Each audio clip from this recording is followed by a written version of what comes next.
একদিন আমার নবীর দরবারে ফেরেশতাদের সর্দার জিব্রাইল আসছে।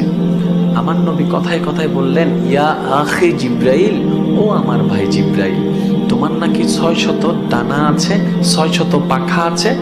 ইয়া রাসূলুল্লাহ, আল্লাহ তোমাকে 600 পাখা দিয়েছেন, তো তুমি কয়টা ব্যবহার করো?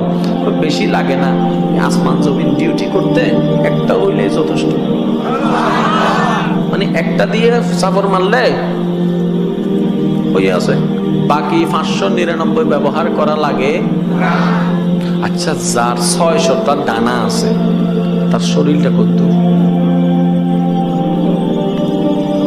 একটু বুঝার চেষ্টা করে না। যার আর ডানা কি ওয়াসরে ফাঁকির ডানা না, জিব্রাইল যেমন তার ডানাও।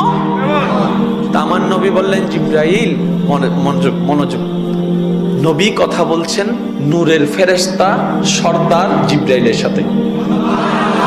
কাদের নবী?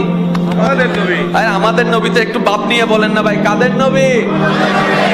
জিব্রাইলের সাথে কথা বলছে। আমার নবী বললেন, ভাই জিব্রাইল, আচ্ছা তোমার দেহটা একটু কত বড়, আমার একটু দেখতে ইচ্ছে করতেছে, একটু দেখাও।